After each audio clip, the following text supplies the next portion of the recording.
بسم اللہ الرحمن الرحیم. یہ اشعار عارف باللہ حضرت اقدس مولانا شاہ حکیم محمد اختر صاحب رحمۃ اللہ علیہ کے عنوان ہے اضطراب عشق. اب عشق میں ان کی خاطر ہم آنکھوں سے لہو برسائیں گے. اب عشق میں ان کی خاطر ہم آنکھوں سے لہو برسائیں گے. جب دل سے انہیں ہم چاہیں گے وہ خود ہی کرم فرمائیں گے. جب دل سے انہیں ہم چاہیں گے وہ خود ہی کرم فرمائیں گے. کیوں آہ میں کچھ تاثیر نہیں، کیا عشق کا دل میں تیر نہیں. کیوں آہ میں کچھ تاثیر نہیں، کیا عشق کا دل میں تیر نہیں.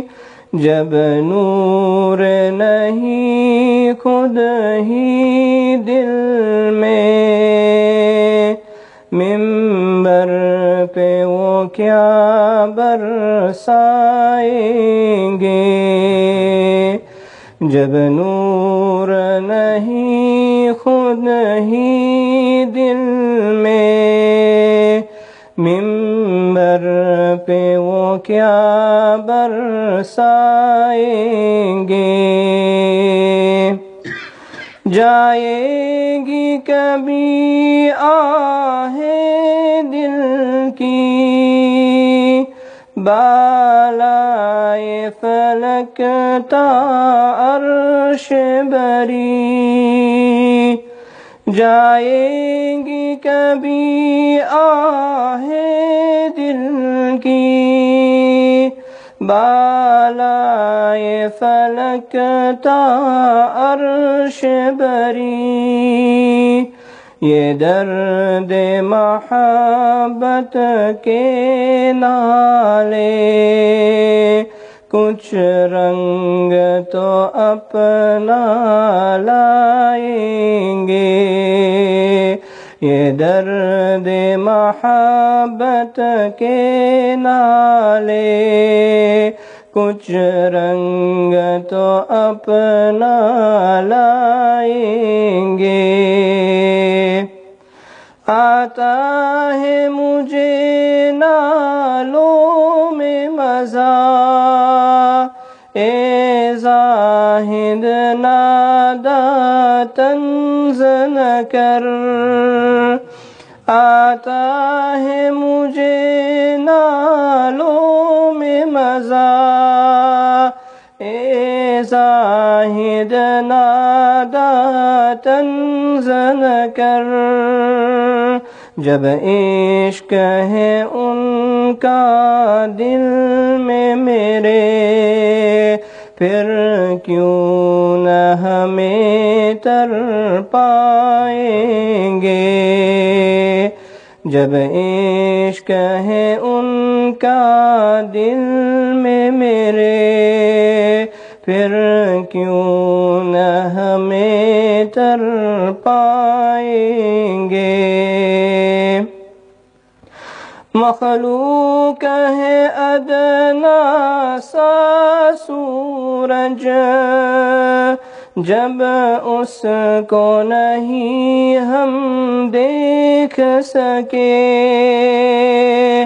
مخلوق ہے ادنا سا سورج جب اس کو نہیں ہم دیکھ سکے، پھر خالق عالم کا جلوہ دنیا میں بھلا کیا پائیں گے، پھر خالق عالم کا جلوہ دنیا میں بھلا کیا پائیں گے۔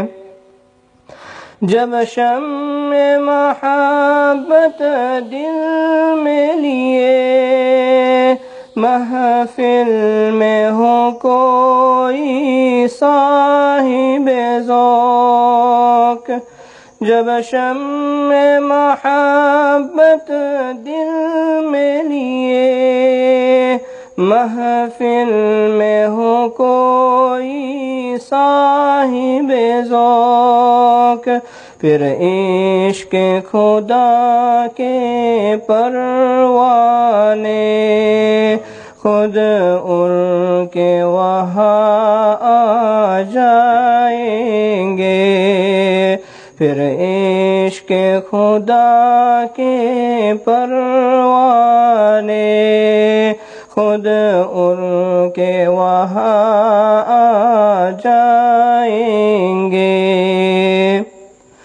بلبل کو نہ تو کر اے نادا، پابند سکوت و خاموشی،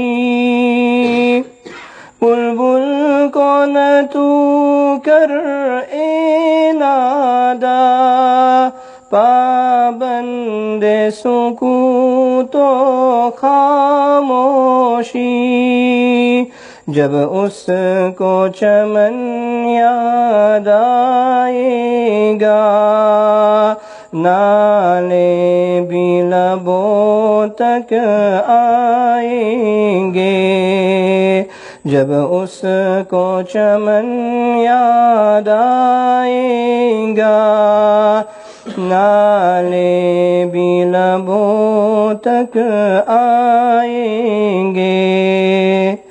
تم لاش کو میری غسل نہ دو، بس خون میں لتھری رہنے دو، تم لاش کو میری غسل نہ دو، بس خون میں لتھری رہنے دو، کل خون شہادت میں لتھرا یہ جسم انہیں دکھلائیں گے، کل خون شہادت میں لتھرا یہ جسم انہیں دکھلائیں گے۔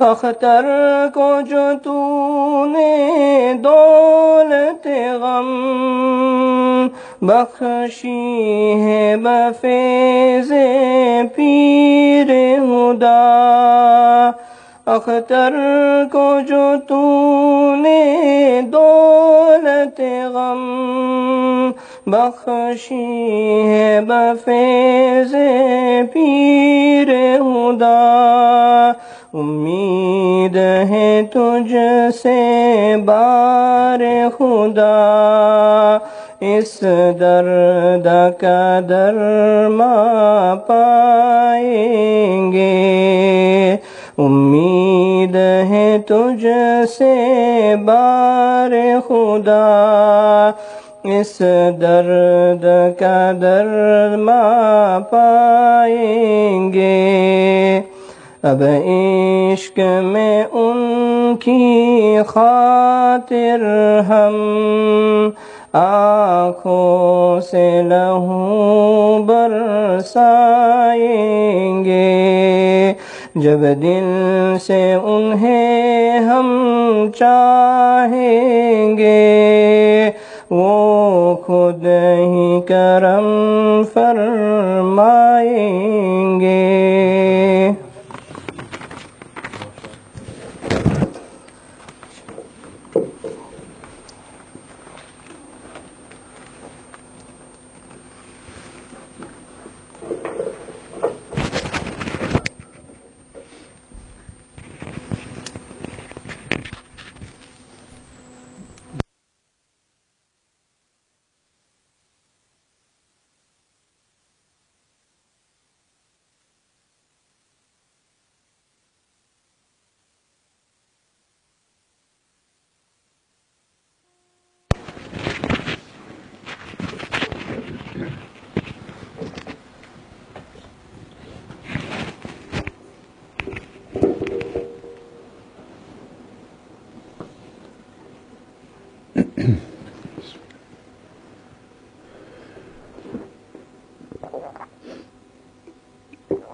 الحمد لله وكفى وسلام على عباده الذين اصطفى أما بعد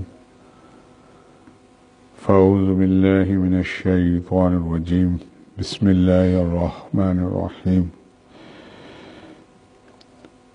يا أيها الذين آمنوا اتقوا الله وكونوا مع الصادقين وقال تعالى إن أولياؤه إلا المتقون صدق الله العظيم۔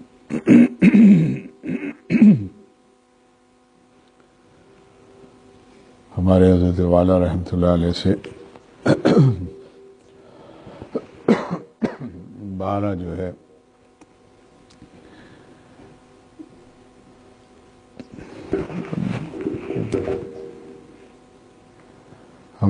ہمارے حضرت والا رحمۃ اللہ علیہ سے باہر ہم نے یہ شعر سنا، یہ سہل چمن یہ لال و گل، یہ سہل چمن یہ لال و گل، ہوتے ہیں ویراں تو ہونے دو، تخریب جنوں کے پردے میں تعمیر کے سما ہوتے ہیں، غم کے بغیر معرفت ہوتی نہیں آیا۔ چشتیہ سلسلے میں تو غالب ہے ہمارے یہاں تھوڑی کیف اور مستی ہوتی ہے، اچھا شعر ہو تو داد بھی دینی چاہیے۔ ابھی جو اشعار پڑھے حضرت والا کے ماشاءاللہ سبحان اللہ ثواب بھی ملے گا۔ جب چوٹ ہی نہ کھائی دل میں تو گنگناؤں کیا، اور جب زخم حسرت نہیں جگر میں تو دکھاؤں کیا۔ تو ہمارے یہاں ویسے تو حضرت والا رحمۃ اللہ علیہ کو خود کو 2 سلسلے سے اجازت تھی، چشتیہ سے بھی اور نقشبندیہ سے بھی۔ حضرت کے مرشد اول حضرت مولانا شاہ عبد الغنی صاحب پھول پوری رحمۃ اللہ علیہ، 4 سلسلے ہیں طریق کے، اور ہمارے پردادا پیر حضرت اقدس حضرت حاجی امداد اللہ مہاجر مکی نور اللہ مرقدم کو 4 سلسلوں سے اجازت تھی۔ اچھا، سلسلے کی اجازت اور سلسلے سے ایک فیض پہنچتا ہے، یہ فیض جو ہے لاجک سے نہیں سمجھ میں آتا، یہ ایک روحانی سلسلہ ہے جس میں ان بزرگوں کی برکات اور دعائیں ساتھ ہوتی ہیں۔ عقل سے اس کو پرکھنے سے شاید سمجھ میں نہ آئے، لیکن جب آدمی اس سلسلے میں داخل ہوتا ہے اور اسے فیوز اور برکات حاصل ہوتے ہیں اور وہ دعائیں لگنا شروع ہوتی ہیں، تو وہ خود دیکھتا ہے کچھ بھی نہیں تھا اور رفتہ رفتہ بنتا چلا جا رہا ہے۔ خیر وہ خود تو نہ سمجھے، لیکن اللہ تعالیٰ اس کو عالم کے لیے قبول فرما لیتے ہیں، اس کی بات میں اثر ڈال دیتے ہیں اور لوگوں کو اس کی طرف متوجہ فرما دیتے ہیں، اور ایک جہاں جو ہے اس سے بھی سلسلے کی فیوز و برکات سے استفادہ اٹھاتا ہے۔ ہوتا ہے ایسے ہی ہے، اور یہ سلسلہ چلتا ہوا آ رہا ہے جیسے میں نے عرض کیا لاجک سے نہیں سمجھ میں آئے گا. بیت اللہ شریف پر ملتزم پر لپٹے ہیں، سبب ہے، ایسے ہی سلسلے میں بھی ظاہر ہے داخل ہونا سبب ہے، لیکن وہ جو کیفیات حاصل ہوتی ہیں، جو یکدم گریہ یعنی رونا، اس کو کوئی سمجھا نہیں سکتا، وہ مزہ وہ لطف کو. روز مبارک پر حاضر ہے، مقامات ایسے مبارک ہیں، تو ان مبارک مقامات پر ایک ربط قائم ہو جاتا ہے، کیفیت ہر ایک کو نصیب ہوتی ہے. ایسے ہی مقدس مقامات کے ساتھ مقدس ایام ہے، رمضان ہے، شب قدر ہے، یا طاق راتیں ہیں، یا آخری عشرہ، ہر ایک کو کچھ نہ کچھ رابطہ حاصل ہو جاتا ہے اللہ تعالیٰ سے، لہذا اس کی کیفیت بنتی ہے، اور اسے یہ خبر نہیں ہوتی، خود بخود وہ نہ بھی چاہے تو آنکھوں سے جو ہے آنسو کی لڑی خود بخود جاری ہو جاتی ہے، وہ روکنا چاہے پھر بھی نہیں روک سکتا. وہ درد، وہ کیفیات خود بخود بنتی ہے، سوچتا بھی ہے کہ کیسے، لیکن ہو جاتا ہے کہ مجھ جیسا بھی. ایسے ہی سلسلے کی بھی فیوز اور برکات ہیں کہ وہ دیکھتا ہے کہ میں کیسے نظر کی حفاظت کر سکتا تھا، مجھ میں تو اتنی برا پختہ یہ مرض تھا، لیکن کسی اللہ والے سے کسی سلسلے سے تعلق ہوا اور تھوڑا سا مشورہ کیا. ہمارے حضرت والا شاہ ہردوئی رحمۃ اللہ علیہ فرماتے ہیں، حضرت والا شاہ ہردوئی رحمۃ اللہ علیہ کے متعلقین میں بھائی ولی محمد رحمۃ اللہ علیہ ہو گئے، وہ بھی ہردوئی کے تھے، رہتے تھے کراچی ملیر میں. ان کی جوتوں کی دکان تھی، اور جوتے بھی جو ہے نا لیڈیز کے جوتے تھے. لیڈیز جوتوں کا ایک مسئلہ ہے، مسئلہ یہ ہے کہ نئے جوتے پہنانے کا فن ہے. نئے جوتے تھوڑے مشکل سے پیر میں آتے ہیں، لیکن سائز بالکل برابر ہوتا ہے، اور ایک نمبر بڑا لے لو تو آسانی سے تو آتے، لیکن ہوتے بڑے.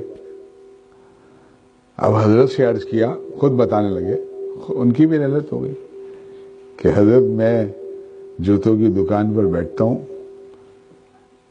مستورات جو آتی ہیں نظر تو نیچے کر لیتا ہوں الحمدللہ، لیکن ہاتھ بھی نہیں لگاتا، اور ان کو پہننے نہیں آتے. وہ کہتی ہیں یہ جوتے چھوٹے ہیں اور ایک نمبر بڑھا دو، تو کہتے ہیں بڑے. میری دکان بیٹھتی جا رہی ہے، میں کروں کیا؟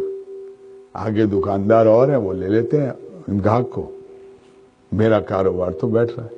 یہاں شیوخ اور بالخصوص ہمارے یہاں بدل دیا جاتا ہے، چھوڑ دو آسان ہے، کہہ دیا چھوڑ دو آسان نہیں. اسی میں رہ کر کیسے شریعت کی پابندی اور کیسے اللہ کو راضی کرے، یہ ہے. اب حضرت شاہ ہردوئی رحمۃ اللہ علیہ نے فرمایا کہ بھائی موٹا دستانہ خرید لو، اتنا موٹا ہو کہ ظاہر ہے اس سے کسی اور کا حرارت یا کوئی احساس ہی نہ ہو، وہ پہن لیا کرو. اور اگر مستورات جس کو جوتے میں پہننے میں وہ فن نہ آئے تو تم پہنا دو نظر نیچی کر کے. اب انہوں نے کہا میں نے یہ انتظام کر لیا، لیکن کہنے لگے کہ یہ اللہ والوں کی عجیب برکات ہیں کہ میں نے تو یہاں سارا انتظام کر لیا، لیکن ایک سیلز مین ایسا مل گیا، ایک جو عامی تھا یا مسلم نہیں تھا، لیکن ایسے ہی مسٹر تھا چلے. اس نے کہا کہ بھائی مجھے جو ہے نوکری چاہیے. کہا بھائی نوکری تو نہیں دے سکتا، ہاں جو بکے گا اس پہ تیرا کمیشن ہے. اس نے کہا تیار ہوں. وہ سارا کام کرتا تھا، میں گلے میں بیٹھتا تھا، مجھے دستانے پہننے کی بھی نوبت نہیں آئی. کس کے لیے کیا تھا؟ اللہ کے لیے. کس سے رابطہ کیا تھا؟ اللہ والوں سے. اللہ کو راضی کرنے. ایک تو یہ کہ میاں سب چلتا ہے مولانا، سب چلتا ہے. اس چلنے میں یہ ایسا خودکار جینا ہے کہ گھستے گھستے پھر تحت السلام میں چلا جاتا. اور ایک یہ نہیں جی یہ کیسے چلے گا، موت بھی ہے، جانا بھی ہے، اصلاح بھی ہے، کیا منہ دکھائیں گے، لہذا خطرہ بھی ہے. اب اس نے شیخ سے رابطہ کیا، لیکن شیخ ہوگا تو رابطہ کرے گا، شیخ نہیں ہوگا تو کہاں سے؟ اور جو اس فن کا ماہر ہوگا اسی سے رابطہ کرے گا۔ ڈاکٹر دل کا ہوگا تو اس کو دل کا عرضہ اور دل دکھائے گا نا، ایرے غیرے کو تھوڑی دکھائے گا، دکھائے گا تو مرے گا قبرستان میں۔ لہذا جو اس فن کو جانتا ہوگا، جو پہلے سے کسی شیوخ سے فیض یافتہ اور اس کے ذریعے اسے اجازت ملی ہو، اس پر اعتماد کیا ہو، تو یہ ایک شعبہ ہے جس کو ہمارے حضرت والا رحمۃ اللہ علیہ فرماتے تھے کہ یہ روحانی ہاسپٹل ہے، خانقاہ یہ روحانی ہاسپٹل ہے، یا باطنی امراض کا علاج ہوتا ہے بلکہ آپریشن بھی ہوتا ہے۔ شہوت کا مرض ہے، باہی مرض ہے، جائی مرض ہے، حسد ہے، کینہ ہے، مختلف عجیب عجیب تکبر ہے، ریا ہے، غصہ ہے، یہ بیجا غصہ۔ اب اس کا علاج بھی ہے بھائی۔ حضرت شاہ اردو رحمۃ اللہ علیہ بمبئی میں یا دہلی کے اندر ہاسپٹل میں عرضے کے لیے داخل ہوئے، خادم تھا وہ لے کے گیا، بہت مقرب اور قریب خادم، قریب خادموں میں سے تھا۔ اب ڈاکٹروں کا ایک مسئلہ ہے نا، وہ سب سے پہلے دستخط کرا دیتے ہیں اپنے آپ کو بریو جمع کرنے کے لیے، پیسے بھی لیتے ہیں اور ساری ذمہ داری آپ پر ڈال دیتے ہیں۔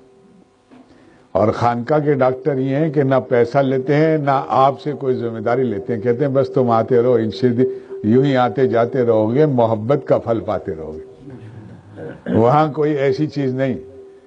لیکن یہ ہے کہ ظاہر آدمی کے اندر جب طلب ہو، طلب صادق ہو اور ضرورت ہو تو ہی اس کو فائدہ ہو۔ دیکھیں نا سرکار دو عالم صلی اللہ علیہ وسلم، ایک صاحب نماز پڑھ لیں، آپ نے فرمایا کہ تیری نماز نہیں ہوئی، دوبارہ نماز پڑھ۔ دوبارہ پڑھنے لگا، پھر فرمایا، غالباً 3 مرتبہ اس طرح سرکار دو عالم صلی اللہ علیہ وسلم۔ اب اس نے عرض کیا یا رسول اللہ صلی اللہ علیہ وسلم، صحابی تھے رضی اللہ تعالیٰ عنہ، یا رسول اللہ صلی اللہ علیہ وسلم کس طرح نماز پڑھوں؟ پھر آپ نے اصلاح فرمائی۔ تو مشائخ اور محدثین نے یہاں اس پر ایک نقطہ بیان فرمایا پہلے نماز پڑھی صحیح نہیں پڑھی تھی، رکوع سجدہ، فرمایا دوبارہ پڑھ، دوبارہ بھی پڑھی۔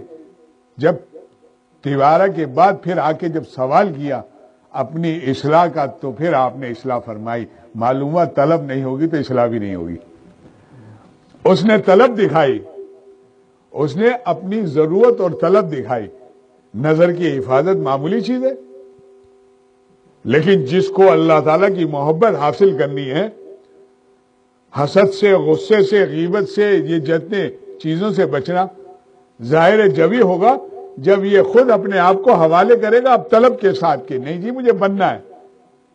خواجہ صاحب حکیم الامت کی خدمت میں آئے تو شعر لکھ کر عرض کیا، پیش کیا، نہیں کچھ اور خواہش میں آپ کے در پہ لایا ہوں، نہیں کچھ اور خواہش میں آپ کے در پہ لایا ہوں، مٹا دیجئے مٹا دیجئے میں مٹنے ہی کو آیا ہوں۔ مٹنا تو اہل اللہ کی صحبت میں نصیب ہوتا ہے، ورنہ پندار آ جاتا ہے۔ پندار کہتے ہیں تکبر، کچھ دین کی خدمت ہو جائے تو کچھ کہتے ہیں ہاں میں نے کچھ کیا، دل میں کہتے ہیں یہ فلانا ہے نا فلانا، یہ آج تم کو نظر آ رہا ہے، الحمدللہ معذوف ہے، کیا کہنا چاہ رہے ہیں کہ میں نے لگایا، میں کیا لگا سکتا ہوں؟ اللہ تعالیٰ نے جو ہمیں بھی توفیق دی ہے وہ بھی ان کا کرم ہے۔ یہ جو فلانا ہے اس طرح، اس طریقے سے کر کے اندر نفس جو ہے وہ گپا بنتا ہے، پندار ہے۔ یہ نہیں معلوم کہ میری اپنا لگنا بھی مالک کے فضل و کرم سے، اور میرا بھی بھروسہ نہیں ہے۔ اللہ تعالیٰ استقامت اور کامل ایمان پر خاتمہ ہمارے والا فرماتے تھے، میاں کس چیز پر ناز کر رہے ہیں؟ ابھی خاتمے کا پتہ نہیں، ابھی جس پر ہے اس پہ استقامت کا کیا کوئی گارنٹی ہے جب تک مالک کا فضل نہ ہو، اور خاتمہ بھی ایمان پہ ہو جائے اور قیامت کے روز اللہ تعالیٰ حساب یسیرہ کا مصداق بنا دیا۔ اگر کوئی سوال بھی ہو گیا تو کون جواب دے سکتا؟ نماز کیسی پڑھی؟ فرمایا نا اگر کسی سے بھی ایک بھی سوال ہوا اسے ضرور آداب دیا جائے گا. تو کیا جواب؟ اسی لیے حضرت والا رحمۃ اللہ علیہ فرماتے ہیں کام بنتا ہے فضل سے اختر، کام بنتا ہے فضل سے اختر، فضل کا آسرا لگائے بیٹھے ہیں.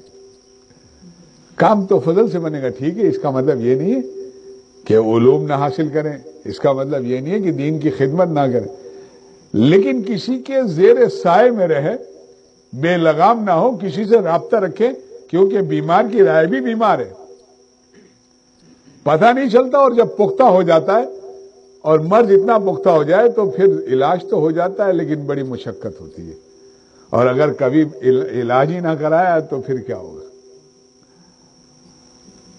نظر تو آ رہا ہے لیکن اندر کیا بن رہا ہے، کیا کچھ ہو رہا ہے. آج میں آدھی رات کو اٹھا، ہمارے ایک صاحب کے کیا مزہ آیا، اوہو کیا بتاؤں، بس شب آخر کے بتاؤ، جتنی بھی مستحبات اور نوافل ہیں سوائے اپنے شیخ اور اپنے مربی اور مسلح کے علاوہ کسی کو اس کا اظہار ہی نہیں کرنا چاہیے. شیخ کو اس لیے کرنا چاہیے کہ اس سے رابطہ ہے، وہ مشورہ بھی دے، لیکن وہ بس ایک نفس کی عادت ہے، میں نے کچھ کیا. یہ نفس جو ہے نا بس ظالم بہت ہی خطرناک ہے، دکھاتا کچھ ہے لیکن اندر حرام مزہ ہوتا ہے اور گڑبڑ ہوتی ہے. تو بہرحال یہ ایک روحانی ہاسپٹل ہے جس کا نام ہے، یہاں وہاں تشخیص ہوتی ہے، چیک اپ ہوتا ہے. حضرت شاہ اردو رحمۃ اللہ علیہ کا خادم وہ حضرت کے ساتھ تھا. اب ڈاکٹروں نے کہا بھائی آپ ان کے ورثہ میں بیٹے ہو؟ کہا میں روحانی بیٹا ہوں. ہاں روحانی بیٹا ہوں. کہا یہ روحانی بیٹا کیا ہوتے ہیں؟ ظاہر ہے ہندوستان میں ہندو ڈاکٹر ہو، روحانی بیٹا کیا ہوتا ہے؟ کہا بھائی یہ بات یہ ہے کہ میں نے حضرت سے اصلاحی تعلق کیا ہے، یہ ہمارے امراض کی علاج اور ہمارے مسئلے ہیں، روحانی ابا ہیں.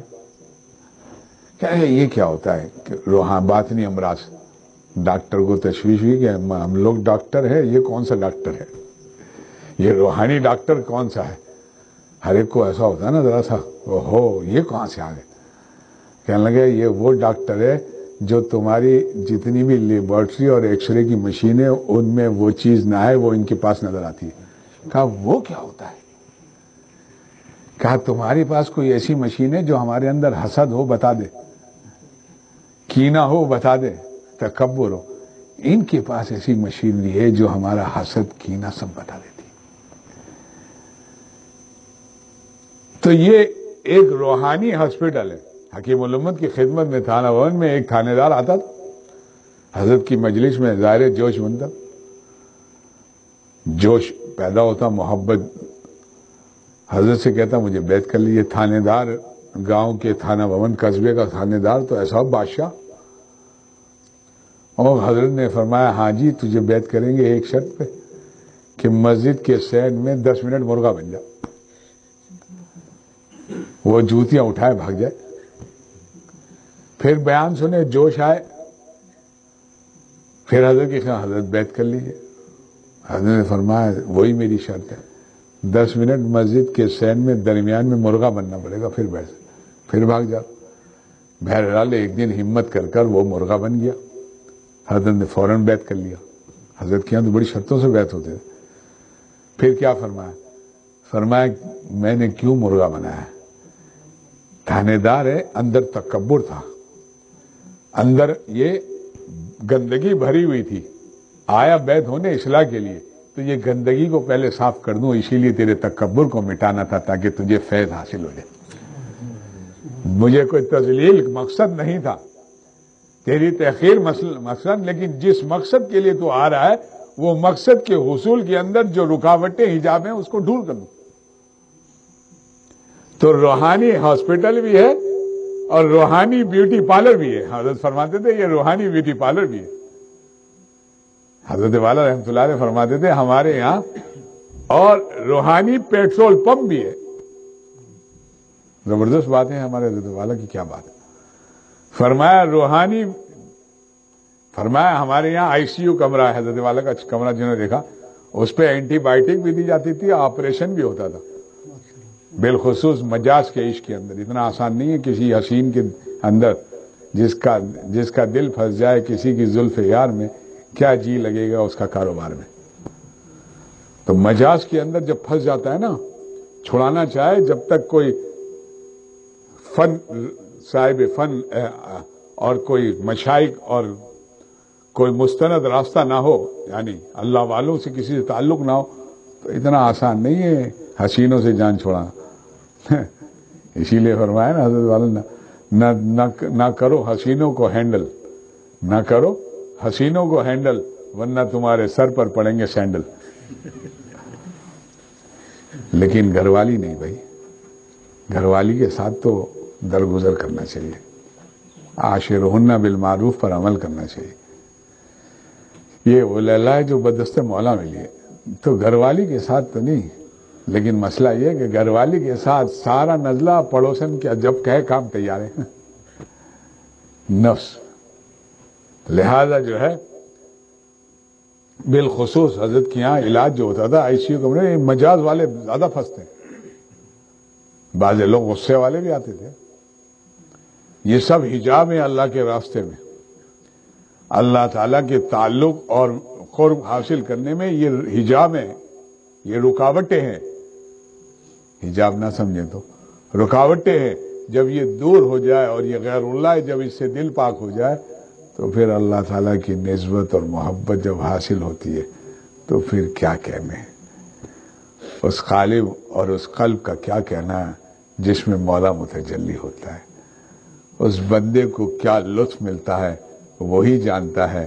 اللہ تعالیٰ کی ذات بے مثل ہے، ولم یکن لہ کفوا احد. ان کے قرب اور ان کے تعلق کا مزہ بھی بے مثل ہے. جنت سے بڑھ کر اللہ تعالیٰ کے قرب کے اندر مزہ ہے. اللہ تعالیٰ جس کو نصیب فرمایا اسے پتہ چلتا ہے کیا مزہ ہے. دوستو اللہ اللہ ہے.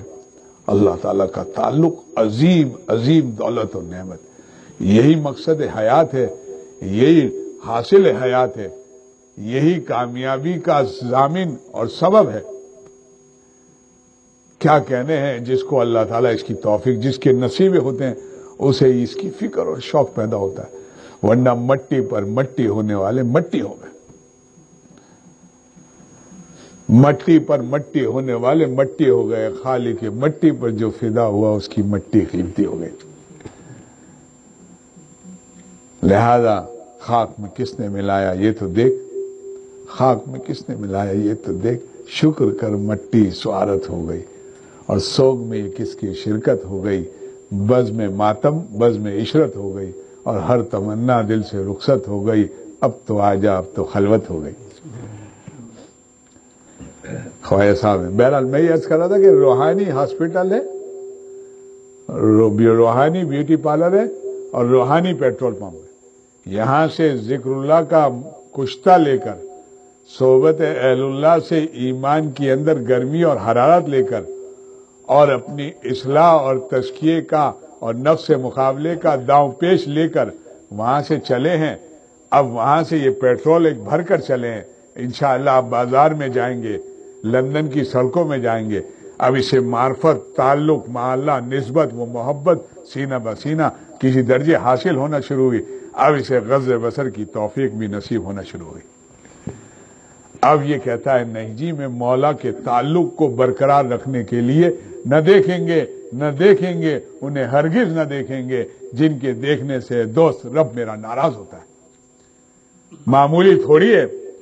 دنیا کے اندر اور شعبے دین کے ہیں لیکن یہ شعبہ خاص ہے جو اللہ تعالیٰ سے ملانا، قرب، تعلق. اللہ والے اللہ سے ملاتے ہیں، دیوانے دیوانہ بنایا کرتے ہیں. تزکیہ نفس کا ایک مستقل شعبہ ہے، بعثت نبوت کے مقاصد میں ہے. یہ سارے حجابت کو دور کرنے کا یہ روحانی ہاسپٹل کے اندر علاج ہوتا ہے، چلتے پھرتے نہیں ہوتا. اس کے ماہرین ہوتے ہیں، سرجن ہوتے ہیں، فزیشین ہوتے ہیں، ڈاکٹر ہوتے ہیں، وہ علاج کرتے ہیں. جس کو اس کا فن کا معلوم نہیں اسے کیا معلوم، اور جسے اس کے نسخے کسی سے سیکھے نہیں، جس نے ہاؤس جاب نہیں کی اسے کیا معلوم. ہوتے سب عام آدمی کی طرح ہی ہیں. ظاہر ہے ہنسنا بولنا بیٹھنا یہی کفار کہتے تھے کہ یہ کیسا نبی ہے، بیوی بھی ہے، بچے بھی ہیں، ہماری طرح کھاتا پیتا ہے۔ تو انبیاء علیہ السلام کے سینے مبارک کیا اور سرکار دور سے سینے اتھر میں جو قلب تھا اور جس میں نسبت اور تعلق والو آپ تصویر لو تو وہ اندھے کہاں سے جانے کفر کی نحوست سے، کوئی الگ سے تھوڑی ہوتا ہے،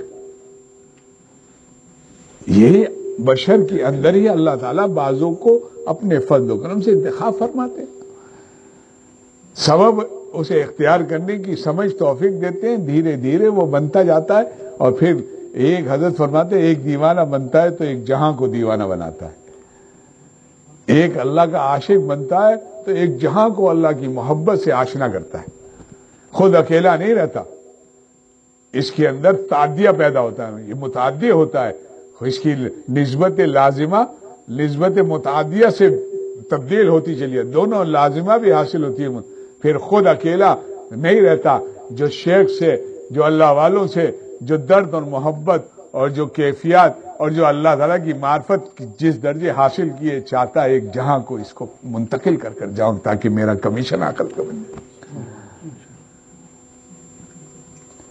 تو روحانی ہاسپٹل بھی ہے، روحانی بیوٹی پارلر بھی ہے، یہ بس یہ اسی پر تینوں پر بات کر کے خانقاہ ہے نا بھائی، اہل دل کے دل سے جو نکلے آہ آہ آہ، حضرت فرماتے تھے اللہ اور آہ میں کوئی فاصلہ نہیں، اے بندے جب تو پریشان ہو تو آہ کر کر پکاتا ہے تو اللہ اور آہ تیری ملی ہوئی ہے، اہل دل کے دل سے نکلے آہ آہ آہ، ہے اختر وہی اصلی خانقاہ جہاں اپنی جا اور با کو پیک سکتے، جہاں اللہ تعالیٰ کے سامنے رونا نصیب ہو، آؤ نالے اپنے گناہوں کی مغفرت۔ تو روحانی بیوٹی پارلر، روحانی پیٹرول پمپ بھی ہو گیا، روحانی ہاسپٹل، روحانی بیوٹی پارلر۔ فرمایا اپنے شیخ کے پاس جاتا ہے، اپنی طلب سے گیا تو ہی فائدہ ہوگا، پکڑ دکڑ تھوڑی ہے، جسے 100 بار بگڑنا ہو منظور، جسے 100 بار بگڑنا ہو منظور وہ آئے یہاں اور بچش میں سحر آئے، جسے بننا ہو فرزانہ وہ جائے کہیں اور جسے بننا ہو دیوانہ وہ یہاں ہے بشر۔ دیوانے بننے کے لیے اپنی طلب نہیں ہوگی، حضرت شاہ رحمۃ اللہ علیہ فرماتے تھے کہ گناہ چھوڑنا،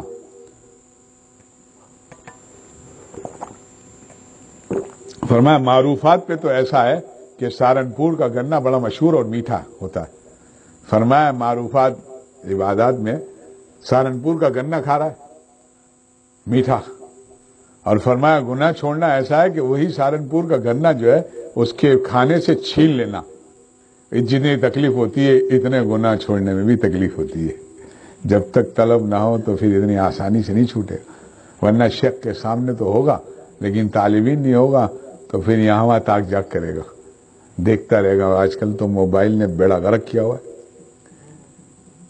کسی کو پتہ ہی نہیں ہے یہ طالب علم لیٹا ہوا ہے، پتہ چلا پہنچا ہوا ہے، پتہ چلا کہاں پہنچا ہوا ہے، کیونکہ اس درجے سازش ہوئی ہے کہ پہلے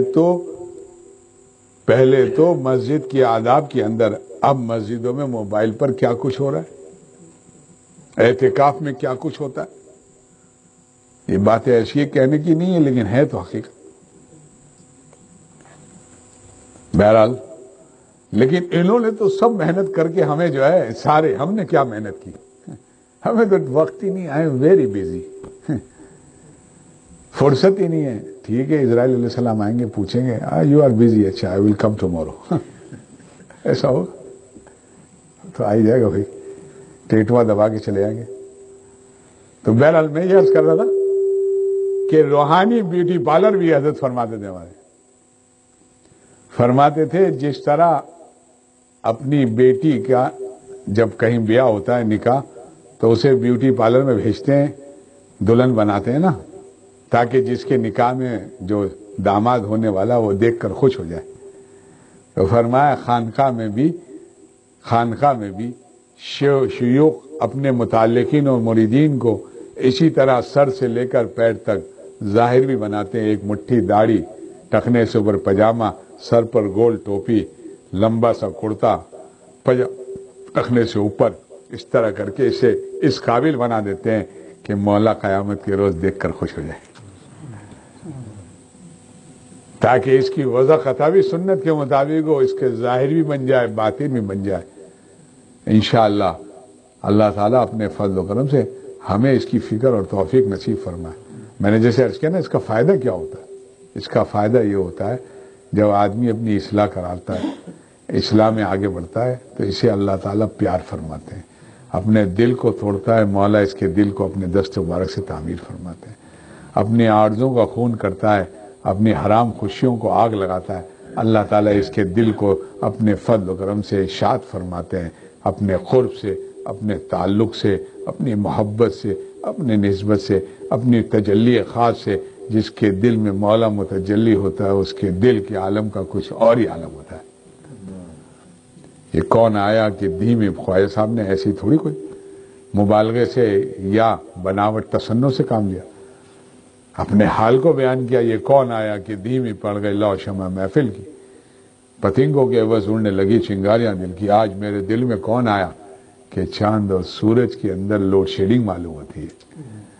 خالق شمس و قمر آیا، جو اللہ جس کے دل میں آتا ہے، ارے کائنات نگاہوں سے گر جاتی ہے۔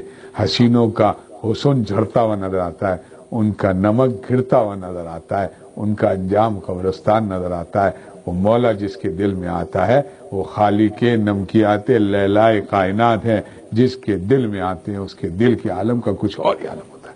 ساری لیلاؤں کا نمک گھول کر اس کے دل میں ڈالتے ہیں۔ سب مخلوق اللہ خالق اللہ تعالیٰ جس کے دل میں آتے ہیں اپنی ساری وہ کمالات اور صفات کے ساتھ متجلی ہوتے ہیں۔ وہ لطف اور مزہ عطا فرماتے ہیں جو بادشاہوں کو خواب میں بھی نصیب۔ اور حقیقت ہے، حضرت فرماتے تھے نظر بچا کر دیکھ لو، گناہ سے بچ کر دیکھ لو، تمہیں وہ مزہ نہ ملے تو کہنا۔ حضرت نے فرمایا مسجد میں بیٹھا ہوں اللہ کے بھروسے پر، کیا حقیقت ہے؟ فرماتے تھے مسجد میں بیٹھا ہوں تم کر دیکھو، نہ ملے تو مجھے کہنا۔ اللہ تعالیٰ نے وعدہ فرمایا، اور حدیث پاک میں بھی فرمایا نا کہ جو اللہ کے خوف سے من ترکہ مخافت ابدلت ایمانہ یجد حلاوتہ فی قلبہ۔ لہذا اللہ تعالی ہم سب کو عمل کی توفیق نہ دے۔ یہ دولت ہے، ورنہ جائیں گے ایک دن کیا ہوگا دوستو؟ اگر مولا کو نہ لے گئے تو کیا لے گئے؟ مولا کو راضی کر نہ گئے تو کیا لے گئے؟ مولا کے پاس مولا کو لے کر جائیں تو کیا مزے۔ لیکن یہ دولت ملتی ہے خدا کے عاشقوں سے، یہ ملتی ہے خدا کے عاشقوں سے، دعاؤں سے اور ان کی صحبتوں سے۔ اللہ تعالیٰ ہم سب کو عمل کی توفیق نصیب فرمائے۔ بسم اللہ الرحمن الرحیم۔ اللہم آمین۔ اللہم صلی علی محمد وعلی آل محمد کما صلیت علی ابراہیم وعلی آل ابراہیم انکا حمید مجید۔ اللہم بارک علی محمد وعلی آل محمد كما باركت على إبراهيم وعلى آل إبراهيم إنك حميد مجيد۔ ربنا ظلمنا أنفسنا وإن لم تغفر لنا وترحمنا لنكونن من الخاسرين۔ ربنا لا تزغ قلوبنا بعد إذ هديتنا وهب لنا من لدنك رحمة إنك أنت الوهاب۔ ربنا آتنا في الدنيا حسنة وفي الآخرة حسنة وقنا عذاب النار۔ لا إله إلا أنت سبحانك إني كنت من الظالمين۔ لا إله إلا أنت سبحانك إنا كنا من الظالمين۔ رب اغفر وارحم وأنت خير الراحمين۔ رب ارحمهما كما ربياني صغيرا۔ ربنا هب لنا من أزواجنا وذرياتنا قرة أعين واجعلنا للمتقين إماما۔ اللهم إنك عفو كريم تحب العفو فاعف عنا كريم۔ اللهم إنك عفو كريم تحب العفو عنا يا كريم۔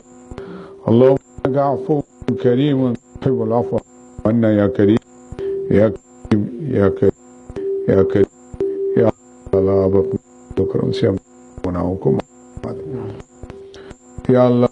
بڑی غفلت میں یہ عمر یہ عمر فی کہیں یہ وقت گزر جائے، اللہ